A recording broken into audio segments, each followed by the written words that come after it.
എവിടെയാ പഴിച്ചത്? ആർക്കാ പഴിച്ചത്? ആരാ ചതിച്ചത്? അറിയണം എനിക്ക് അറിയണം. അച്ഛനാണോ? അച്ഛൻ പെങ്ങളാണോ? എന്റെ ഭാഷയാണോ? അതോ ഈശ്വരന്മാരാണോ? മറ്റാരുമല്ല മീര, മറ്റാരുമല്ല. ഒരുപാട് മോഹിപ്പിച്ച് ഒരുപാട് സ്വപ്നം കാണിച്ചു തന്നു നിന്നെ ചതിക്കുഴി കൊണ്ട് ചാടിച്ചത് ആ പിശാച, നിന്റെ മാഷ്, എന്റെ പെങ്ങടെ വയറ്റിൽ പിറന്ന ഭരതനെന്ന ആ കാലഭൈരവൻ. മറക്കണം, നീ എല്ലാം മറക്കണം. പുനർജന്മം എടുത്തു വന്ന ആ കത്തിവേഷം ഉരുപിടിച്ചാരമായി ഭാരതപ്പുഴയിൽ ഒഴുകിപ്പോയെന്ന് നീ സമാധാനിക്കണം. ഈ കാറൽമണ്ണ എന്ന് പറഞ്ഞ സ്ഥലം ഉഗാണ്ടയിലാണോ? കാലത്ത് പോയ ഗോവിന്ദമ്മാമ്മയും അമ്മയും പ്രഭാകരൻ ഇതുവരെ തിരിച്ചെത്തിയില്ലല്ലോ. ഞാനൊന്ന് അന്വേഷിച്ചിറങ്ങിയാലോ? എവിടെ പോയി കിടക്കുന്ന ഇവര്? ആകെപ്പാടെ മനസ്സിനൊരു സമാധാനം തോന്നുന്നില്ല. ഏട്ടൻ എന്തിനെങ്ങനെ വെപ്രാളപ്പെടണേ? അവര് വന്നോളും. ഒന്ന് സ്വസ്ഥായിട്ടിരിക്കണ്ടേടാ. ആ ശങ്കരൻകുട്ടി മാഷ് ഇടഞ്ഞോന്ന് എനിക്ക് പേടി. വാക്കിന് വ്യവസ്ഥയില്ലാത്ത ഒരാളാണ് അയാള്. ഇക്കുറി വാക്ക് മാറിയാ കുത്തി കീറി കുടലെടുക്കും ഞാൻ. വേദാന്തം മാത്രമല്ല, വേണ്ടി വന്ന ഇത്തിരി പോക്രിത്തരവ് എനിക്കറിയാമെന്ന് ഞാൻ അയാൾക്ക് കാണിച്ചു കൊടുക്കും. അല്ല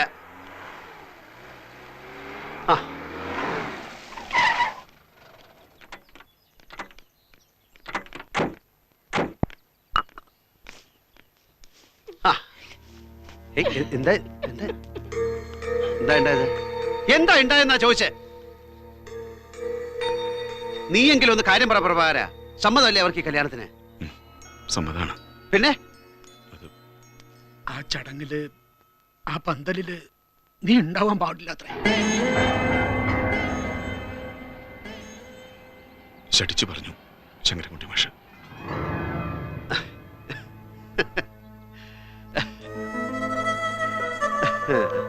ആ ഇത്രയുള്ള കാര്യം ഞാനുണ്ടാവില്ല, ഞാൻ നിക്കണില്ല. നമ്മുടെ കുട്ടിക്ക് ഒരു നല്ല കാര്യം ഉണ്ടാവുമ്പോ ഞാൻ ഇവിടെ ഉണ്ടാവാൻ പാടില്ല വെച്ചാലും ഞാനിവിടെ ഉണ്ടാവില്ല. എന്താ പോലെ ഗോവിന്ദമാമേ? വേണ്ട, എന്റെ ഏട്ടനില്ലാത്തൊരു കല്യാണം എനിക്ക് വേണ്ട. എന്റെ ഏട്ടൻ പങ്കെടുക്കാൻ പാടില്ലാത്തൊരു കല്യാണം എനിക്ക് വേണ്ട.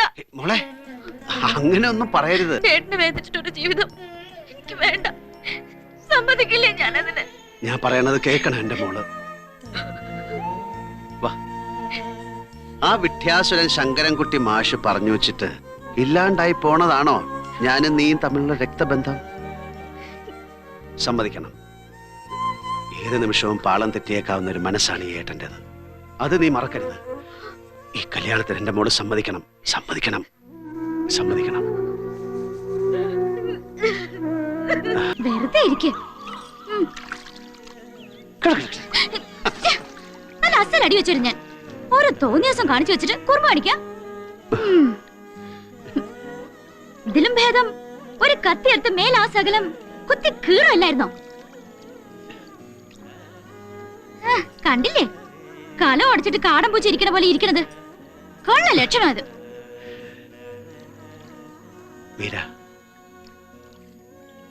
പണ്ടൊരിക്കൽ പറഞ്ഞില്ലേ നീ, തൃശൂർ പൂരത്തിന്റെ അന്ന് തിടമ്പെടുത്ത് നിൽക്കുന്ന തൃപ്രയാർ കേശവനെ പറ്റി?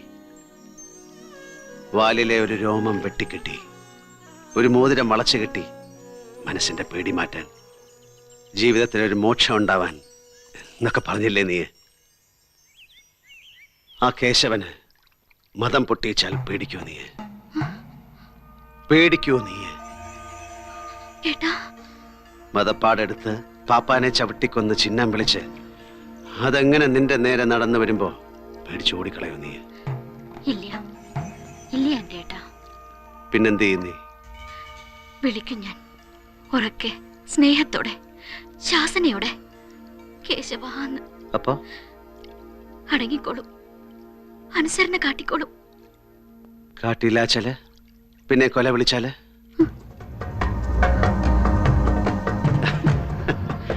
തൃശ്ശൂരിലെ മണ്ണൂത്തിന്ന് ഒരു മയക്ക് വെടിക്കാരനെ വരുത്തുക, എന്നിട്ട് ബ്രൂം മധ്യത്തിൽ ഒരൊറ്റ കാശ് ചരിഞ്ഞോളും. ദാ ഇങ്ങനെ നിന്റെ ഈ ഒറ്റ കൊമ്പൻ കുറുമ്പൻ.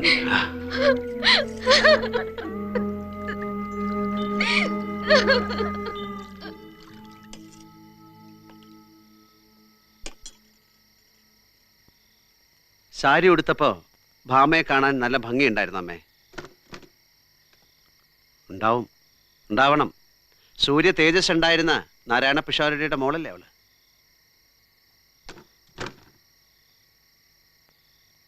പടിയിറങ്ങി പോകുമ്പോ കരഞ്ഞിരുന്നോ അവള്? ഉണ്ടാവും, ഉണ്ടാവണം. വെയിലത്ത് വെച്ച വെണ്ണ പോലെയല്ലേ അമ്മ അവളുടെ മനസ്സ്. എവിടെ പായസം, പ്രഥമൻ? പായസം ഒന്നും വെച്ചില്ല എന്റെ കുട്ടിയെ. പറഞ്ഞില്ലായിരുന്നോ ഞാൻ 4 വട്ടം പായസവും പപ്പടവും ഒക്കെ വിളമ്പണമെന്ന്? ആരാ പറഞ്ഞ വേണ്ടെന്ന്? നിന്നെ പടിക്ക് പുറത്ത് നിർത്തി ആഘോഷിക്കുന്ന ഒരു ചടങ്ങ് എങ്ങനെയൊക്കെ ഏമായിട്ട് നടത്തണ എന്റെ കുട്ടിയെ? വയ്യാണ്ടായിരിക്കണു എനിക്ക്. അല്ലെങ്കിലും നിന്നെ ചൊല്ലി എനിക്ക് കണ്ണീരല്ലാണ്ട് എന്താ ഉണ്ടായേക്കണേ ഇതുവരെ?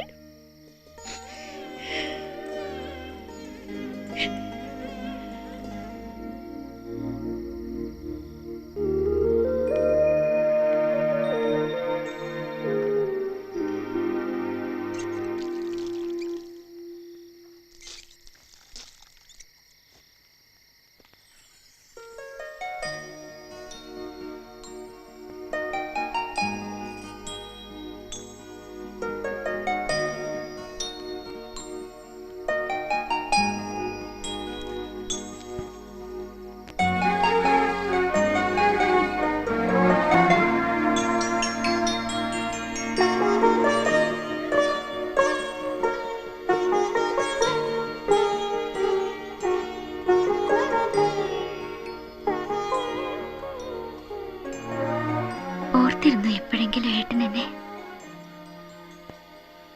ഇല്ല. പുരാന ദില്ലിയിൽ ഒരു ചെരുപ്പ് കുത്തിയായി, ഗുരുദ്വാരകളുടെ ഗോപുരം കാക്കുന്ന ശിഖനായി, പല വേഷത്തിൽ, പല അവതാരത്തിൽ, പലയിടങ്ങളിലായി 5 കൊല്ലക്കാലം തെണ്ടി നടക്കുകയായിരുന്നു ഞാൻ. അതിനിടയ്ക്ക് ഓർത്തില്ല, ഓർക്കാൻ കഴിഞ്ഞില്ല. പൊറുക്കണം എന്നോട്. എന്തായിരുന്നു മീരയുടെ അവസ്ഥ? മരിക്കാൻ ഒരുങ്ങിയതാ.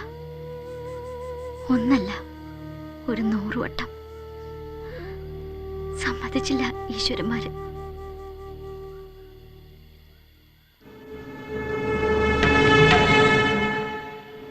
കൊല്ലുന്നില്ല ഞാൻ. തൊട്ടുപോരുത് എന്റെ ഏട്ടനെ. ആരും അലറി വിളിക്കണ്ട. ഒരുമിച്ച് ജീവിക്കാൻ പോവാ ഞങ്ങള്. ഒരിക്കൽ എന്നെ പെരുവഴിയിൽ ഉപേക്ഷിച്ചു പോയതാ. ഇനിയും അങ്ങനെ ഉണ്ടാവുക വെച്ചാ ഒരു കഷ്ണം കയറിന്റെ തുമ്പത്ത് കിടന്നാടും ഈ മീര.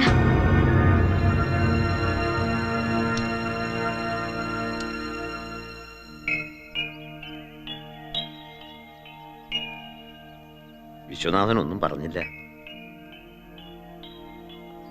പെട്ടെന്നൊരു തീരുമാനം എടുക്കാൻ എനിക്കിത്തിരി വിഷമമുണ്ട്. അറിയാം. എന്നാലും എനിക്ക് വേണ്ടി, എൻ്റെ കുട്ടിക്ക് വേണ്ടി പെട്ടെന്നൊരു തീരുമാനം എടുത്തേ പറ്റൂ വിശ്വനാഥൻ. കാലു പിടിക്കാൻ ഞാൻ. ഈശ്വര ശാപം കിട്ടണ ഒരു കാര്യം തലയിലെടുത്ത് വെക്കണോ ബാലരാമ? നമ്മള് ഭരതം മോഹിച്ചൊരു കുട്ടിയല്ലേ അവള്.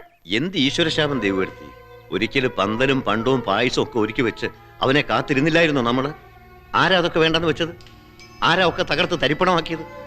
ഒക്കെ മറന്നു ദൈവപ്പെടുത്തി. എന്നാലും എന്റെ ബാലരാമ, ഒരെന്നാലുമില്ല. ഇനി അവനിട്ട് പന്ത് കെട്ടാൻ കൊടുക്കില്ല ഞാൻ എൻ്റെ മോളുടെ ജീവിതം. ഇനി ആർക്കും വേണ്ടാച്ച. പാടത്ത് നെല്ലി തെളിക്കാൻ കൊണ്ടുവച്ച വിഷമുണ്ട് അവിടെ, ക്ഷാരത്ത്. എടുത്ത് കൊടുക്കാൻ ഞാൻ എൻ്റെ കുട്ടിക്ക്. ബാലരാമ, അല്ലാതെ ഞാൻ എന്താ പെങ്ങളെ പറയുക? അമ്മ അപ്പുറത്ത് പോ.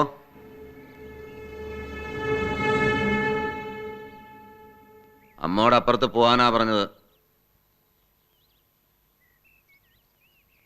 ചോദിക്കണേല് ബാലമാമയ്ക്കൊന്നും തോന്നരുത്. ശീലാവതി ഒന്നുമല്ല മീര എന്നെനിക്കറിയാം. ഒരുപാട് കാലം ഭരതേട്ടം കൊണ്ടു കടന്ന് ക്ലാവ് പിടിച്ച ഒരു കാഴ്ച പണ്ടം. വിശ്വനാഥ, വിഷമിക്കാൻ പറഞ്ഞല്ല, എന്നോടുള്ള വാത്സല്യം കൊണ്ടൊന്നും അല്ലല്ലോ ഇങ്ങനൊരു കാര്യം പറഞ്ഞ് ബാലമാമ വന്നേക്കണത്. ആട്ടെ, ഈ കച്ചവടത്തിൽ എനിക്കെന്താ ലാഭം? ചെയ്യാൻ പോണ ഈ മഹാത്യാഗത്തിന് എനിക്കെന്താ കൂലി? കൂലിയില്ലാത്ത പണ്ടം പേറാൻ വിശ്വനാഥനെ കിട്ടില്ല ബാലമാമ.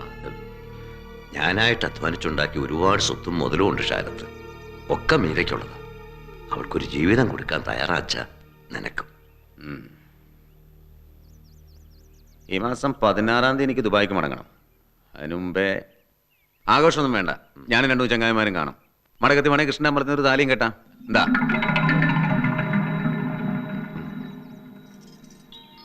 എന്തായി കുട്ടിയെ കാണിക്കണേ? എനിക്ക് ഇതിപ്പോ കഷായം കഴിച്ചതുകൊണ്ടോ ധാര കോരിയത് കൊണ്ടോ മാറണൊരു ദണ്ണല്ല. പഴക്കം ചെല്ലതിന് തക്കവണ്ണം സൂക്കേടിന് ശക്തി കൂടും. ഇപ്പൊ ശാന്തായിട്ട് നിൽക്കണം നോക്കിയിട്ട് കാര്യമില്ല. സ്നേഹം കൊടുക്കണം, ഇയാൾക്ക് കാരുണ്യം കൊടുക്കണം. ഒരു കള്ളനെ പോലെ എപ്പോഴും പുറകെ പതുങ്ങി നടന്ന് എപ്പോഴായി മനസ്സ് പാളിപ്പോകാൻ തുടങ്ങുന്നത് എന്ന് കണ്ടുപിടിച്ച് ആത്മബലം കൊണ്ട് നിയന്ത്രിക്കണം ഇയാളെ. കുട്ടിക്ക് കഴിയോ അതിന്? കഴിയും. കണ്ണിലെ കൃഷ്ണമണി പോലെ എന്റെ ഏട്ടന്റെ കൂടെ എപ്പോഴും ഉണ്ടാവും ഞാൻ. 1001 ജപിച്ച നെയ്യ 21 ദിവസം വെറും വയറ്റിൽ ഇതങ്ങോട്ട് കഴിക്കുക. എന്നിട്ടാവാം മറ്റു പ്രതിവിധികള്. ഇതാ അന്ന് ഈ കുട്ടിയായിട്ടുള്ള കല്യാണല്ലേ മുടങ്ങിപ്പോയത്? അതെ. പാടില്ല ശാരടി, ഈ വിവാഹം നടക്കണം. പ്രകൃതിക്ക് പുരുഷൻ, പുരുഷന് പ്രകൃതി. അതാ പൊരുത്തം, അതാ നിയമം. എന്തിനു മടിക്കണം എന്റെ വേദാന്ത പൊരുളെ? ഈശ്വരന്മാരോടൊപ്പം ഈ നമ്പീശനുണ്ട് കൂടെ. സൂക്കടൊക്കെ പുഷ്പം പോലെ മാറ്റിത്തരുന്നുണ്ട് ഞാൻ. ധൈര്യമായിട്ടിരിക്കൂ.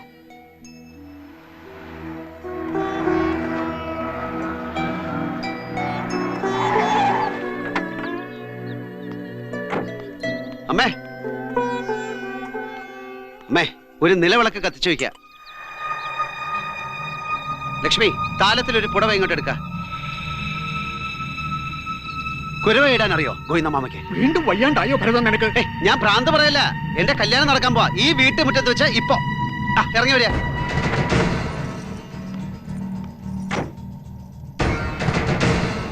കീഴ്പള്ളി നാരായണ നമ്പീശൻ വാക്ക് തന്നു, സൂക്കേടൊക്കെ ഭേദമാക്കി തരാന്ന്.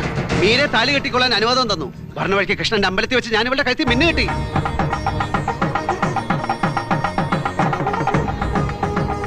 അനുഗ്രഹിക്കണം അമ്മയും ഗോവിന്ദമാമയും ഞങ്ങളെ.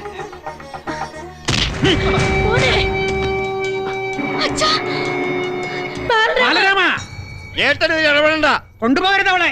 കൃഷ്ണന്റെ അമ്പലത്തിൽ നിന്ന് ഭരതൻ താലി കെട്ടിയ പെണ്ണാവള്. ഭ്രാന്തനാവൻ, ഭ്രാന്തൻ. ഇന്ന് കൃഷ്ണന്റെ അമ്പലത്തിൽ കൊണ്ടുപോയി താലി കെട്ടും, നാളെ ഭദ്രകാളിന്റെ അമ്പലത്തിൽ കൊണ്ടുപോയി കരുത്തിറക്കും. അതിനൊക്കെ ഞാൻ കൂട്ടിയിരിക്കണോ? പാടി ഇവിടെ. മീര,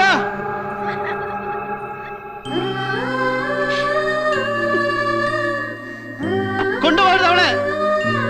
മീര,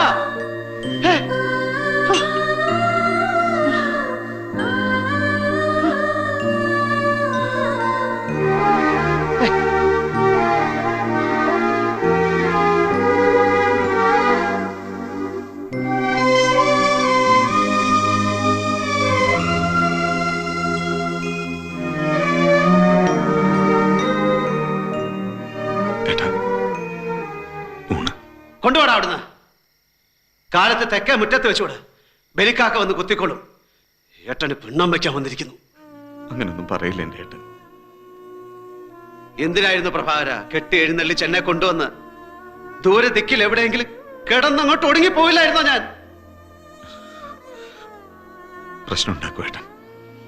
പ്രശ്നം ഉണ്ടാക്കിയ ആരോട്? എന്തിന്? തുറന്നുവിടാൻ പോവാ ഞാൻ ഏട്ടനെ. വേണ്ട.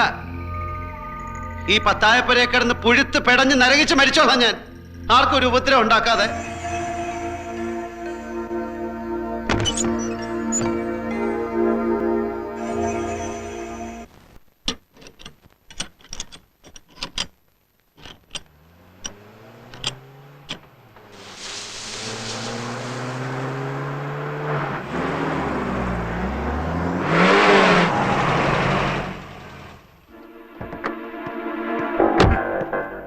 എവിടെ ഭരതേട്ടൻ? എന്താണോ കാര്യം? അതെ, അവിടെ പറഞ്ഞോളാം. ഞാൻ അറിയാൻ പാടില്ലാത്ത കാര്യമാണോ? എല്ലാ കാര്യങ്ങളും തനിക്ക് അറിഞ്ഞേ പറ്റുന്നുണ്ടോ? വീട്ടിൽ കയറി വന്ന് പ്രശ്നം ഉണ്ടാക്കരുത് ദുഷ്യൻ. പ്രശ്നം ഉണ്ടാക്കിയ നീ എന്ത് ചെയ്യും? കഴുത്തെന്ത് തല എങ്ങോട്ട് വേണ്ടി വന്ന് അതും ചെയ്യും.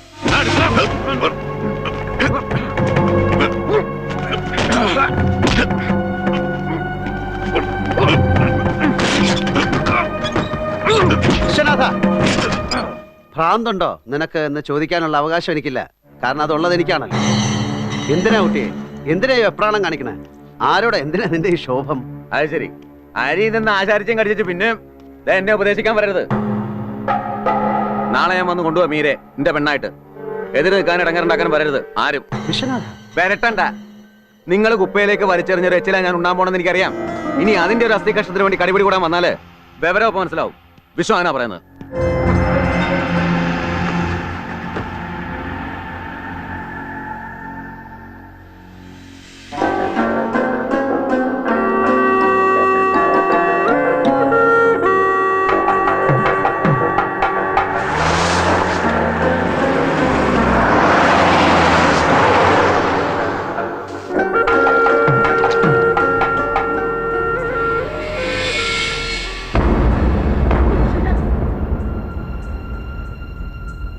ഗോവിന്ദ ഗോവിന്ദ ചതിച്ചല്ലോ. അവര് വന്നു മീനെ കൊണ്ടുപോവാൻ. ഏട്ടൻ എവിടെ? എവിടെ ഭരതൻ?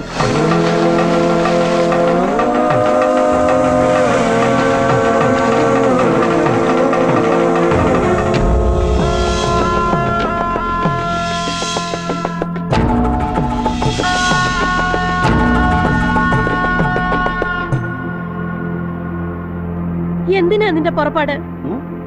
ഒട്ടം കളിക്കണ്ട. എന്താ പറയാ? എന്താ നിന്റെ ഉദ്ദേശം? എനിക്കൊന്ന് പുറത്തു പോകണം. എനിക്ക് ജീവനുണ്ടെങ്കിൽ സമ്മതിക്കില്ല ഈ പടിക്ക് പുറത്തു പോകാൻ ഏട്ടനെ. എനിക്കൊരിടം വരെ വളരെ അത്യാവശ്യമായിട്ട് പോയേ പറ്റൂ. ബാലരാമന്റെ വീട്ടിലേക്കല്ലേ? ഇല്ല, നീ പോവില്ല. അത്ര നിർബന്ധാച്ചാ നീ പൊയ്ക്കോ. പക്ഷെ ഈ അമ്മയുടെ ശവം കണ്ടേ നീ പോകാവൂ. എന്ത് മണ്ടത്തിലെ അമ്മയെ പറയണേ? ഞാൻ തിരിച്ചേരിക്കല്ല പോണത്. പിന്നെ ഓർമ്മയില്ലേ ഗോവിന്ദമ്മയ്ക്ക്? വെളിനേഴി ഗോവിന്ദനാശാനെ, എന്നെ മെഴുക്കിട്ടൊഴിഞ്ഞ കഥകളി പഠിപ്പിച്ച എന്റെ ഗുരു ഗോവിന്ദനാശാനെ. ആശാന്റെ 12ാം ചരമവാർഷിക എന്ന്. പോയിട്ട് അസ്ഥിത്തറയിൽ ഒരു വിളക്ക് വെക്കണം. കഥകളിയിൽ മാത്രമല്ല ജീവിതത്തിൽ ഞാൻ പഴിച്ചുപോയെന്ന് ആ കാരണവരോട് എനിക്ക് കുറ്റമായിട്ട് പറയണം. ഏട്ടാ മാറ് പ്രഭാകര, മാറ് പ്രഭാകര.